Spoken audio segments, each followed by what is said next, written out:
Di sini juga ada filosofi mujarobat loh. Ini khusus jombloan-jomblowati.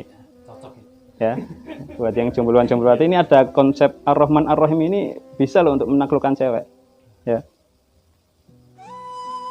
Nggak usah pakai pelet-peletan, itu sudah nggak zaman ya. Cukup dengan konsep Ar-Rahman Ar-Rahim saja ini sudah saya jamin ya. Begini.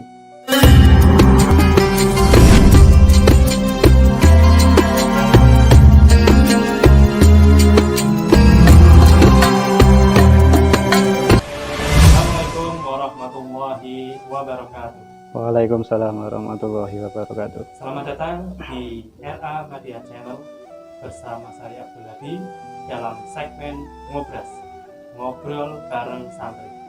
Tema kita kali ini adalah agama kasih sayang. Nah, di sini saya sudah ditemani oleh Ustaz Windan. Assalamualaikum Ustaz. Waalaikumsalam. Bagaimana kabarnya? Alhamdulillah. Alhamdulillah. Nah, Ustadz Windan ini ya, beliau merupakan santri pondok atau fikih tahun 2006. Saat ini beliau sudah dikaruniai 2 putra, ya Ustadz ya, Putra putri. putra dan putri. Dan alhamdulillah istrinya masih 1 ya. Ya, alhamdulillah. Alhamdulillah.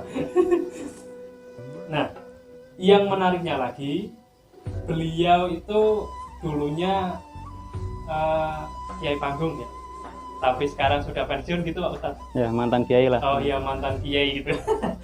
Oke. Berbicara tentang agama kasih sayang, ini ada beberapa pertanyaan ini Pak. Ya. Yang pertama, makna damai dan kasih sayang dalam Islam. Ya. Assalamualaikum warahmatullahi wabarakatuh. Waalaikumsalam warahmatullahi wabarakatuh. Bismillahirrahmanirrahim. Berbicara soal damai dan kasih sayang ya di dalam Islam, itu sebenarnya sudah bukan hal yang asing lagi ya. Di antara ketiganya itu saling berkaitan ya. Keterkaitan, keterikatan. Saling terikat, tidak bisa dipisahkan. Islam itu ya agama damai. Islam juga mengajarkan kasih sayang, itu sudah hal yang pasti ya. Nah, sebenarnya bukan hanya Islam saja Mas ya. Semua agama itu sebenarnya juga mengajarkan kedamaian dan kasih sayang. Hanya saja mungkin dengan syariat masing-masing agama ya. Nah, semua agama itu sebenarnya sumbernya dari kitab Zabur, Taurat, dan Injil ya. Saya urut dari atas dulu ya, biar paham. Sebelum Al-Quran itu kan kitab Zabur, Taurat, dan Injil ya, kitab sama. Nah, kitab Taurat, Zabur, dan Injil itu sumbernya, saripatinya itu ada dalam Al-Quran.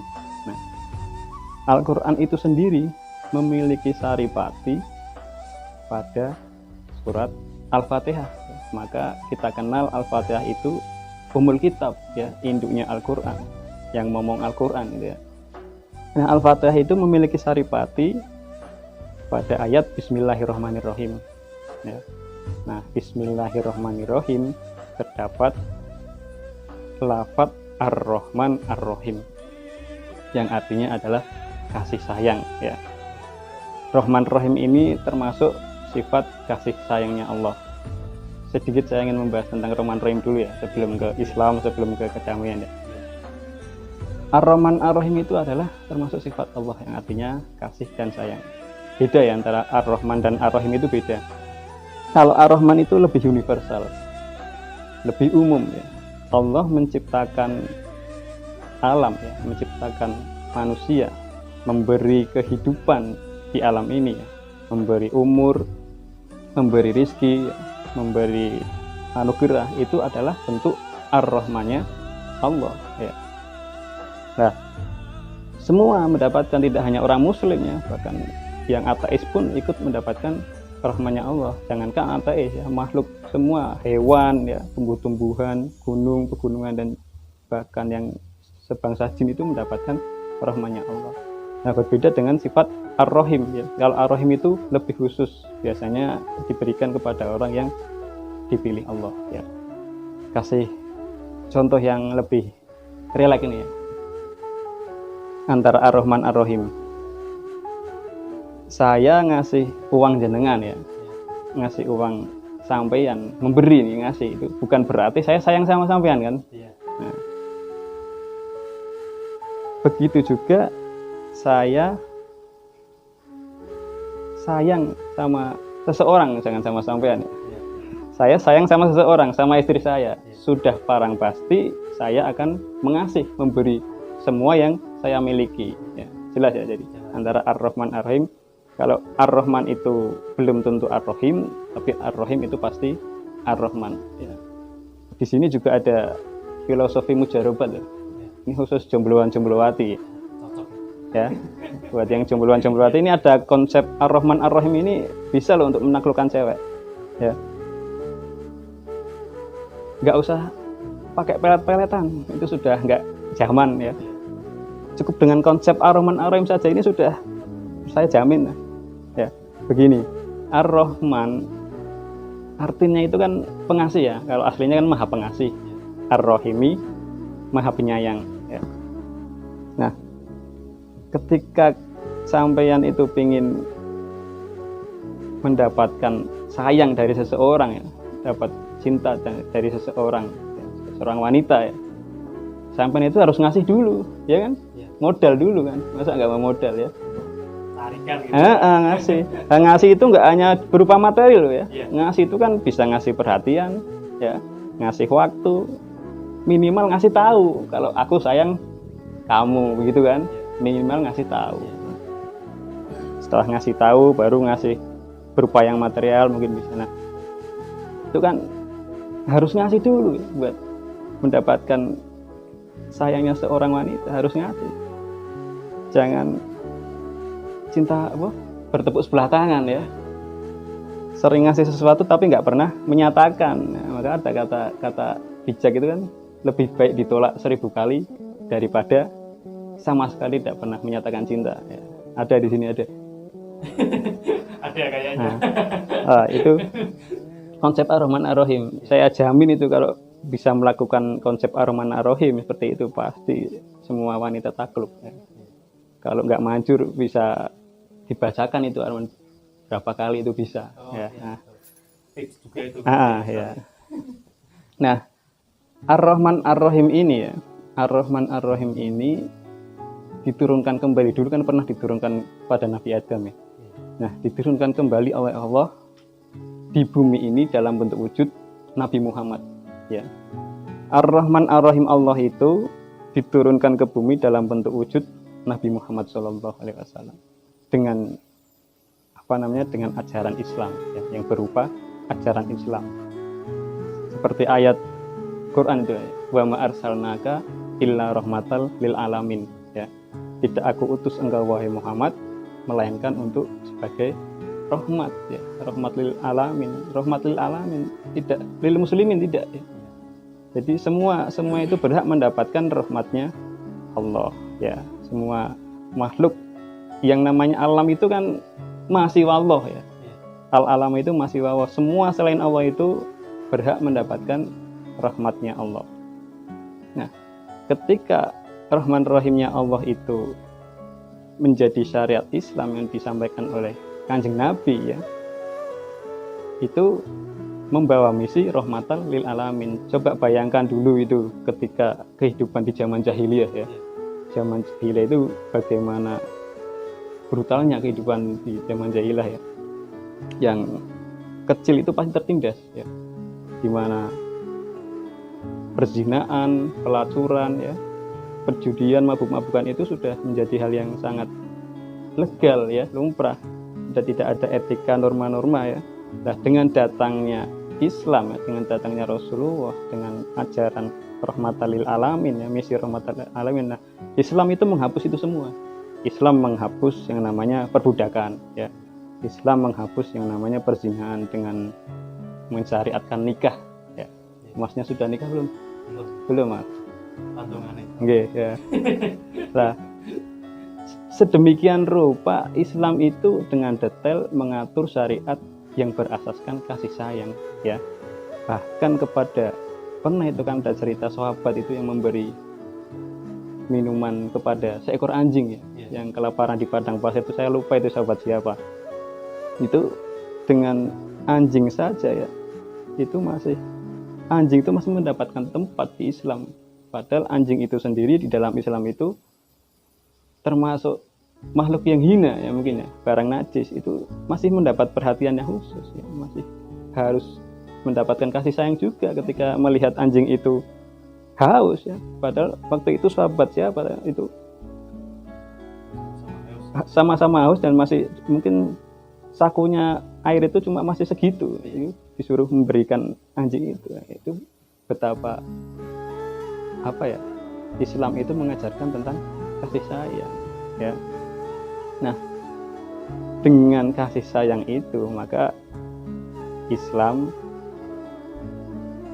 bisa menciptakan suatu kehidupan yang damai ya. Dengan konsep rahmatan lil alamin, dengan konsep kasih sayang, sudah barang pasti Islam menciptakan sebuah kehidupan yang damai. Bisa dibalik juga, dengan hidup yang damai ya, kita bisa menjalankan syariat Islam dengan khusyuk, dengan tenang. Dengan kita bisa menjalankan syariat Islam dengan benar itu, maka kita bisa mendapatkan Rahman Rahimnya Allah yang sejati, kasih sayangnya Allah yang sejati. Jadi kurang lebihnya begitu Mas. Mas siapa tadi belum kenalan? Mas Abdul Hadi. Oh, Mas Abdul Hadi. Ya, kurang lebihnya begitu. Lanjut ke dan kedua ini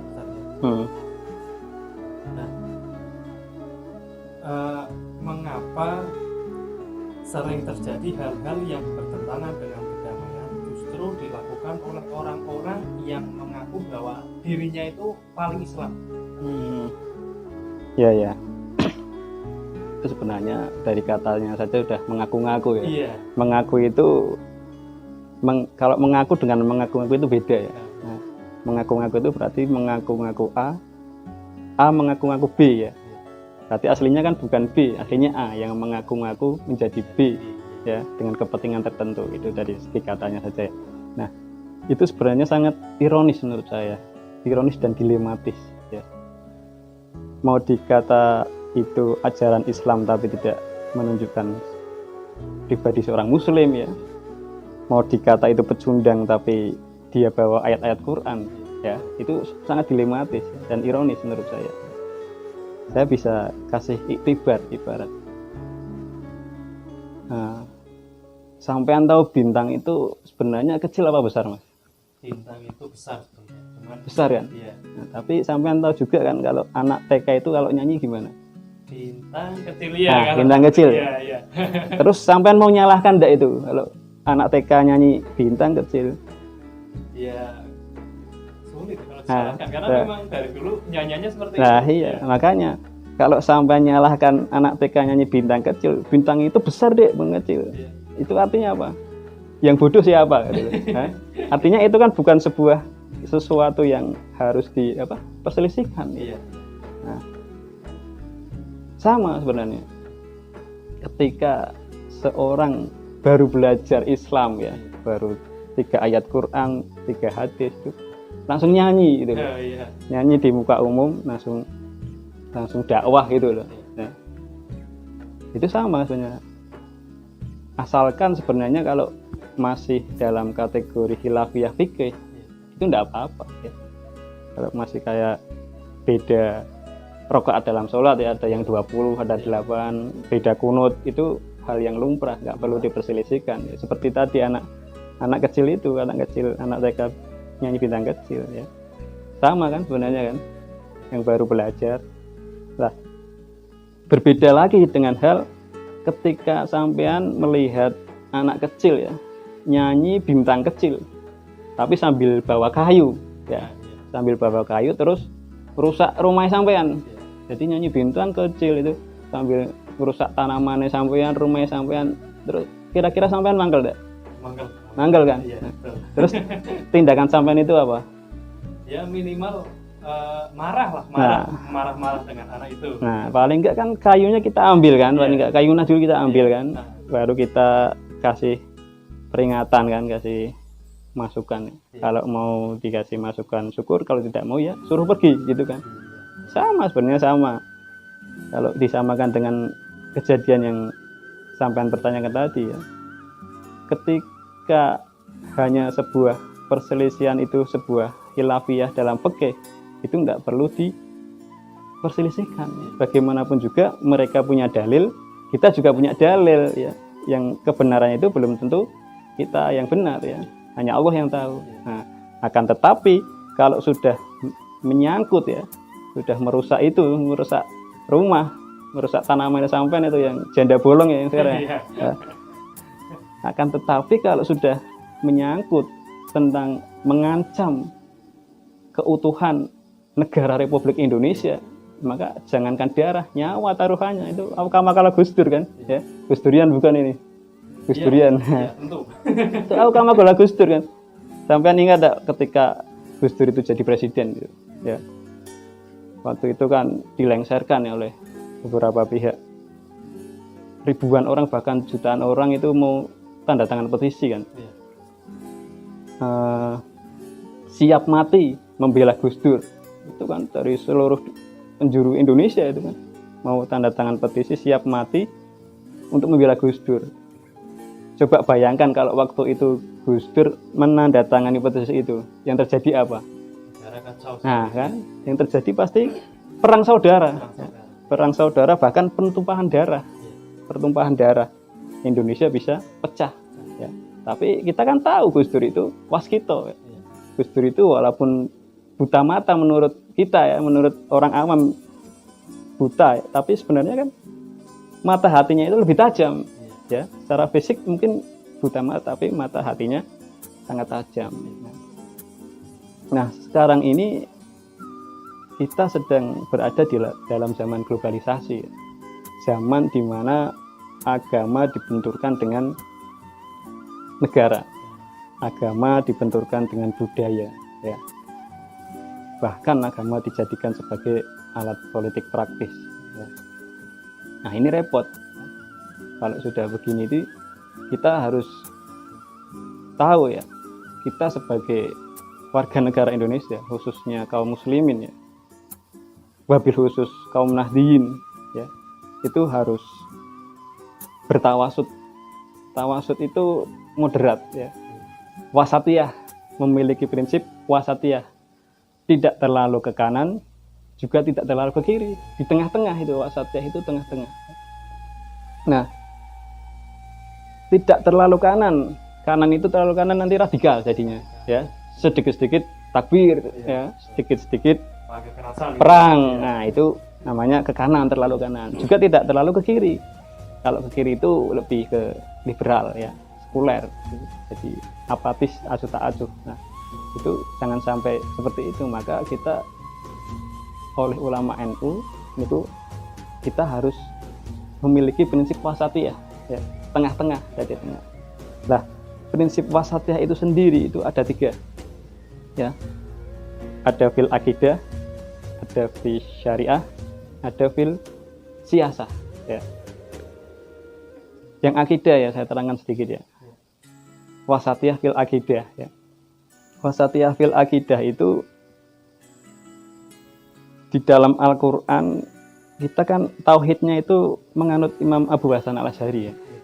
Nah, di dalam Al-Qur'an itu kata Imam Abu Hasan Al-Asy'ari itu tidak ada ayat Al-Qur'an yang menyebutkan bahwa Allah itu ada ya, tidak ada. Wallahu wujud itu tidak ada. Adanya Wallahu ghafurur rahim ya. Allah Maha Pengasih, Maha Penyayang. Wallahu alimun bima ta'maluna khabir, kan gitu kan. Tapi tidak pernah ada ayat Al-Qur'an yang menerangkan wallahu wujud. Wujud tidak ada, itu dalam Al-Qur'an tidak ada ya. Nah, oleh Imam Al-Asy'ari maka kita itu diajarkan tentang aqaidul khamsin ya, aqaid 50 itu kan. Sifat wajibnya Allah, sifat muhalnya Allah itu kan aqaid 50. Nah, dengan kita bertawasud fil tauhid ya, fil akidah itu kita akan tahu bahwa kita ini kan sesuatu yang sudah ada ya. Kita memang benar-benar ada kan. Nah, sesuatu yang ada itu harus ada yang mengadakan kan. Gak mungkin kita ada nggak ada yang mengadakan. Nah, maka harus ada yang mengadakan. Nah, kita itu sebenarnya kan nggak ada. kita itu diadakan oleh yang ada, ya. Sebelum lafadz ada itu ada. Nah, maka yang benar-benar ada itu adalah yang ada. Rumit nggak? Rumit. Nah, tapi saya yakin pasti lebih rumit kisah cintanya sampean. Masya Allah. Memang tauhid itu rumit Mas ya, belajar tauhid itu rumit tapi asik ya. Nah, itu kan menunjukkan bahwa Allah itu memiliki sifat wujud ya. Dengan sifat wujud, Allah juga harus memiliki sifat qidam, Allah juga harus memiliki sifat baqo, dan seterusnya. Itu akwat singkat saja saya. Nah, terus tawasud ya, wasatiyah fi syariah. Wasatiyah fi syariah itu kata Imam Syafi'i ya, kata Imam Syafi'i itu kalau mau mempelajari Islam ya, itu harus paham Al-Quran, hadis dan akal ya. Harus bisa menggabungkan antara Al-Quran, hadis dan akal ya. Akal itu kalau rame-rame kolektif namanya ijma. Kalau sendiri namanya qiyas ya, ijma dan qiyas ya. Kita kenal kan kalau Al-Quran, hadis, ijma dan qiyas. Nah, itu kata Imam Syafi'i harus bisa menggabungkan ya. Orang yang bertawasud itu harus paham Al-Quran, paham hadis, paham akal ya, ijma dan qiyas ya. Soalnya kalau tidak paham seperti itu pasti nanti tersesat kayak yang sekarang terjadi seperti ini. Nah, untuk memahami Al-Quran saja itu kan Al-Quran banyak sekali fan ilmunya ya. Ada mulai dari tajwid ya. Tajwid ada idhar, idham billahuna ya, ada idham mutamasilan dan lain sebagainya. Dari segi nahwu ya, nahwu ada mubtada, ada khobar, ada fa'il, ada fi'il, ada naibul fa'il ya, dan lain sebagainya. Terus belum dari segi ilmu filsafah, dari segi ilmu balaghah ya, mantek, ada ma'ani, ada badi ya. Nah, itu kan belum dari segi tafsir. Quran kan nggak segampang yang kita bayangkan ya. Harus ngaji itu paling nggak minim 2 tahun itu ngaji itu ya. Nah, di dalam Al-Quran itu ada yang namanya ilmu tafsir ya.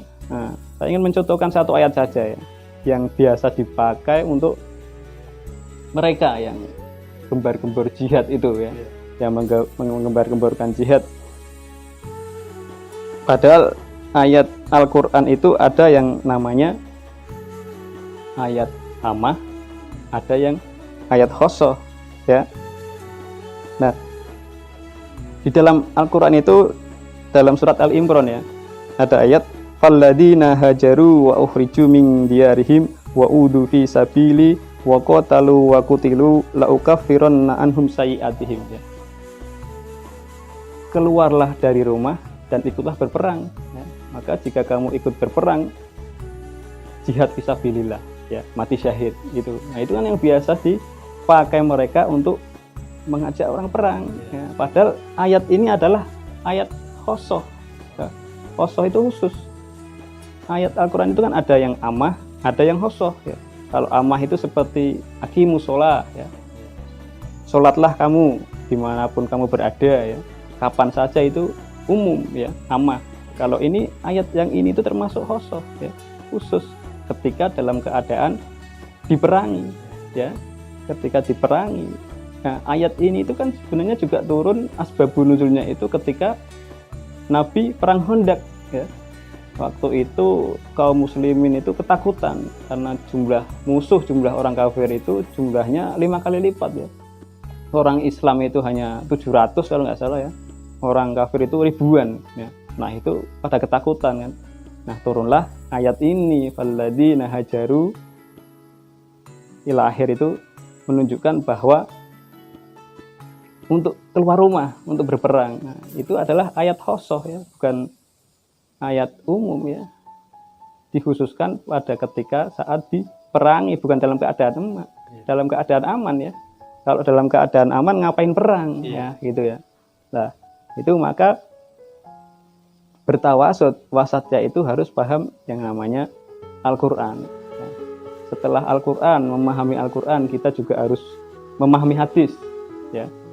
Memahami hadis, karena di dalam Al-Quran itu tidak ada ya berapa kali kita harus sholat, ya. Iya. Kan tidak ada di Al-Quran itu perintah kepada kita itu perintah sholat sebanyak 62 kali, ya, dengan redaksi yang berbeda-beda, ya. Ada aqimis sholah, aqimus sholah, ya, yuqimuna sholah, itu sampai 62 kali Quran perintah kita pada kita untuk sholat, ya. Tapi dalam Quran itu tidak pernah menerangkan berapa kali, ya. Tidak ada di Quran, ya. Adanya di hadis, ya. Furidat alaikum khamsatun Furidat alaikum khamsatun maktubah, ya. Diwajibkan atas kamu sholat 5 waktu, ad-duhru wal asru wal maghribu wal isya'u wal fajru. Duhur, asar, maghrib, isya, dan subuh. Itu adanya di hadis. Di Al-Quran tidak ada, ya. Maka kita juga perlu paham tentang hadis. Hadis kan banyak itu kan, ada hadis mutawatir, ya, ada hadis hasan, ada hadis hadis ahad, ya, ada hadis hasan, ada hadis do'if, ada muqatta', ada mu'an'an, ada mursal, banyak kan. Nah, maka kita juga harus paham tentang hadis. Selain Al-Quran juga harus memahami hadis, ya. Nah, setelah hadis kita juga disuruh untuk memahami akal, ya. Akal itu kalau tadi saya bilang itu kalau rame-rame itu namanya ijma, kalau sendiri itu namanya qiyas, ya. Nah, di dalam Al-Quran itu tidak ada caranya sholat, tidak ada, ya.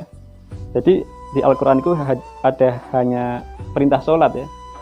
Adanya hanya perintah sholat. Berapa kalinya itu tidak ada, adanya di hadis. Nah, caranya itu di Quran tidak ada, di hadis juga tidak ada, ya. Adanya di qiyas, ya. Di ijma, Mas. Di ijma, ya. Seperti arkanus sholati sab'ata asyar, ya. Itu ijma itu. Rukunnya sholat itu ada 17. Satu, niat, ya, berdiri bagi yang mampu. Terus takbiratul ihram, ya, terus qiraatul Fatihah, terus ruku', i'tidal, dan seterusnya sampai salam. Itu kan caranya sholat, ya. Di Al-Quran tidak ada loh.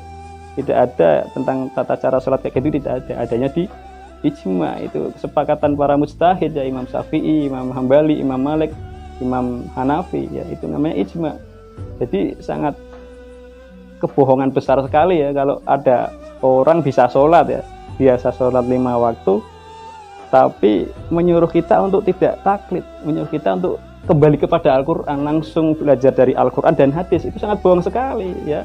Karena di Al-Quran itu tidak menerangkan caranya sholat. Lalu Anda itu bisa sholat dari mana? Nah, gitu. Itu sangat bohong sekali. Sedangkan caranya sholat itu yang menerangkan adalah para mujtahid, ya, para imam itu. Di Al-Quran tidak ada, di hadis tidak ada. Begitu juga dengan qiyas. Qiyas itu kan banyak, ya, ada qiyas alawi, ada qiyas burhani. Qiyas alawi itu yang wala taqrabuz zina, itu kan janganlah mendekati zina. Berarti kalau zinanya tidak apa-apa gitu. Enggak kan? Kalau secara qiyas alawi itu berarti kan mendekati saja itu tidak boleh. Apalagi melakukan zina, ya. Itu qiyas alawi. Ada qiyas burhani juga. Qiyas fakta burhani itu, ya. Sampean tahu itu ekstasi, sabu-sabu itu haram apa enggak? Taunya dari mana? Karena itu dikiaskan. Nah, itu kan qiyas. Di Al-Quran tidak ada sabu-sabu, buah sabu-sabu haramun, itu tidak ada, ya. Nah, itu makanya di Al-Quran adanya kan ya ayyuhalladzina amanu innamal khamru wal maisiru, kan adanya. Tidak ada sabu-sabu, tidak ada. Lah itu pakainya qiyas untuk bisa mengetahui hukumnya sabu-sabu, ekstasi itu adanya di qiyas, ya. Hada utawi sabu-sabu itu, ya, muskirun, itu sesuatu yang memabukkan, ya. Wa kullu muskirin khamrun, sesuatu yang memabukkan itu hukumnya seperti khamr. Wa kullu khamrin haramun, setiap khamr itu hukumnya haram. Nah, maka fahada natijanya adalah sabu-sabu itu adalah haram. Itu adanya di qiyas, ya. Di Al-Quran tidak ada. Nah, maka inilah kita pentingnya sebagai umat Nahdliyin mengetahui tentang wasatiyah, ya. Jadi nanti tidak keliru dalam memahami Al-Quran. tidak asal comot saja satu ayat untuk kepentingan pribadi ya, kepentingan golongan. Al-Quran itu kan untuk kepentingan umat, untuk kemaslahatan umat ya, bukan untuk kepentingan golongan ataupun ormas. Nah, maka memang sangat perlu sekali kita mengetahui tentang Al-Quran dan hadis dan juga akal. Nah, setelah kita bisa menggabungkan Al-Quran, hadis dan akal ya, baru kita bisa yang namanya berdakwah gitu.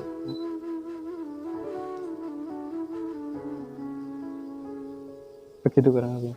Oh, yang ketiga belum ya Mas ya? Iya. Yang ketiga itu wasatiyah fil siyasah ya. Wasatiyah fil siyasah itu kita mengambil itibar dari Mbah Hasyim Asy'ari ya, Hadratus Syekh Mbah Hasyim Asy'ari. Mbah Hasyim Asy'ari itu ulama karismatik ya, satu-satunya ulama Indonesia yang berpolitik, pertama kali berpolitik. Nah, Mbah Hasyim itu 2 kali berpolitik, tapi bukan politik praktis ya, politik kebangsaan ya, politik yang menyangkut kemaslahatan umat. 2 kali Mbah Hasyim berpolitik, sebelum kemerdekaan dan sesudah merdeka ya. Sebelum kemerdekaan itu kan dulu kita itu kan dijajah Belanda berapa ratus tahun ya. Nah itu ketika Mbah Hasyim membuat jargon hubul waton minal iman ya, disitulah mulai lahirlah semangat kaum muda khususnya dari kalangan santri ya, yang sehingga memunculkan revolusi jihad ya, yang sekarang dikenal dengan Hari Santri oleh Pak Jokowi ya, alhamdulillah. Nah itu kan dengan jargon hubul waton minal iman, bahwa cinta tanah air itu sebagian dari iman ya. Cinta membela tanah air itu juga membela agama. Membela agama, mati membela agama, hukumnya syahid fisabilillah. Nah, itu Mbah Hasyim yang mengutarakan seperti itu. Nah, maka singkat cerita Indonesia merdeka kan, walaupun ada ikut tangan agama lain ya, tapi itu ujung-ujungnya itu adalah dari revolusi jihad kemerdekaan itu ya. Kita tahu sejarah itu dari Mbah Hasyim Asy'ari. Terus ketika sudah merdeka itu kan Bung Karno itu pusing itu waktu mau membuat perumusan undang-undang ya, perumusan undang-undang negara Pancasila itu kan sempat cekcok juga itu, terjadi kerusuhan kecil kan, di mana ada Piagam Jakarta itu ya, yang saudara kita yang dari timur itu kan tidak terima kalau undang-undang negara Pancasila itu sila yang pertama itu ketuhanan dengan mewajibkan mengajarkan ajaran Islam itu ya. Itu kan dari saudara kita yang dari timur itu kan tidak menerima, kan mereka juga bukan muslim ya.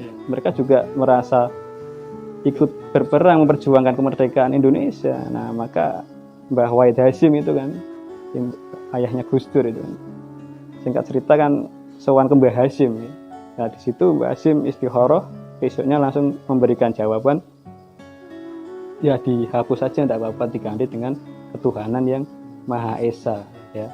Tapi dengan catatan waktu itu harus ada Kementerian Agama ya, harus ada Kementerian Agama, karena kalau tidak ada Kementerian Agama nanti yang terjadi adalah sekuler, tidak mengurusi agama, jadi nanti agama itu terabaikan ya. Maka Mbah Hasyim itu sangat visioner berpolitik kebangsaan ya. Dengan politik Mbah Hasyim ini alhamdulillah Mbah Hasyim mampu membentuk negara Republik Indonesia yang berasaskan Pancasila ya, yang dimana Pancasila itu mengandung nilai-nilai agama ya. Jadi kalau sekarang ada orang yang bilang Pancasila itu tidak agamis ya, tidak syariah, berarti mereka itu tidak paham betul, mereka belum bertawasud ya, tidak paham betul. Kita kan tahu kan Pancasila kesila 5 itu satu ketuhanan yang Maha Esa ya.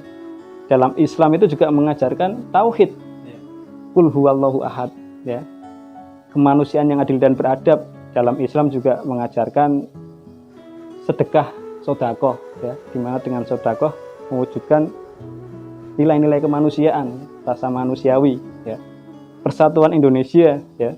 Islam juga mengajarkan untuk bersatu, untuk tidak bercerai. Wa tasimu bihablillahi jami'an wala tafarraqu, kan itu kan janganlah bercerai-berai itu. Dalam Al-Qur'an ada Islam ya. Kerakyatan yang dipimpin oleh hikmat kebijaksanaan dalam permusyawaratan perwakilan. Dalam Islam juga mengajarkan musyawarah untuk mencapai mufakat ya. Keadilan sosial bagi seluruh rakyat Indonesia ya. Islam juga mengajarkan yang namanya zakat ya. Yang dimana dengan zakat itu bisa menciptakan keadilan sosial, begitu ya kurang lebihnya.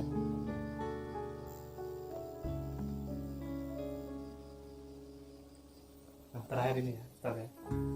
Pesan dan nasihat untuk perdamaian di Indonesia. Kalau nasihat itu sebenarnya saya kurang pantas kalau memberi nasihat ya. Saya cuma bisa memberi saran. Saya memberi saran kita itu harus sering ngaji sama kiai-kiai sepuh ya. Minta nasihat sama kiai-kiai sepuh, khususnya kiai NU ya. Ulama-ulama kita itu harus sering minta nasihat, sering sowan, entah itu yang masih hidup atau yang sudah sumare ya. Kalau sumare berarti kan ziarah. Kalau yang masih hidup kan sowan ya. Minta petunjuk, minta nasihat lah. Minta diajarkan sejarah. Yang paling terpenting itu adalah selain meminta barokah ya, itu minta diajarin sejarah ya. Karena kita ini sekarang sedang krisis sejarah. Yang mana dengan krisis sejarah itu akan menciptakan krisis akhlak ya. Contoh saja, andaikan saja sampean tidak tahu kalau di situ ada makom leluhur sampean ya, tidak tahu sejarah itu kan berarti kan, pasti kan sampean di situ rokokan, udutan ya, jinglaan ya, itu kan karena tidak tahu sejarah ya, maka tidak ada akhlak ya. Berbeda kalau sampean tahu di situ ada makom ya, ada makom leluhur sampean lah, entah itu simbah ya, entah itu buyut, pasti sampean tidak akan semrawut di situ. Pasti lebih sopan ya, lebih menghargai karena di situ ada makom leluhur. Nah, maka saya bilang tadi kalau kita krisis sejarah, maka kita akan mengalami krisis akhlak ya. Maka saya itu tidak bisa memberikan nasihat panjang lebar, cuma bisa memberikan saran ya, itu sering-sering saja sowan ke kiai NU. Kiai NU kan banyak ya. Yang terkenal itu kan ada Gusmus, Pak Mustafa Bisri, ada Habib Lutfi, ada Gus Muafik, ada Gus Bahak ya. Sepuh itu kan nggak harus sepuh umurnya, ilmunya ya, sepuh ilmunya itu yang terkenal ya. Yang nggak terkenal kan banyak ya, sebenarnya banyak ya. Nah, itu seringlah saya cuma bisa memberi saran, mintalah nasihat pada kiai-kiai sepuh NU ya, agar kita hidup ini tidak salah langkah ya. Karena dengan kita belajar sejarah, kita akan bisa menciptakan peradaban yang beradab ya. Hanya bangsa yang beradab yang menghargai jasa para pejuang. Begitu kurang lebihnya. Terima kasih. Terima kasih penjelasannya, Ustaz. Oke, mungkin itu saja penjelasan kita tentang agama kasih sayang. Kurang lebihnya kami mohon maaf. Semoga apa yang kita sampaikan pada pertemuan kali ini menjadi manfaat untuk kita semua. Jangan lupa like, share, dan subscribe channel kita RA Media. Semoga ke depan kita bisa membuat konten-konten yang lebih bermanfaat. Wassalamualaikum warahmatullahi wabarakatuh. Waalaikumsalam warahmatullahi wabarakatuh.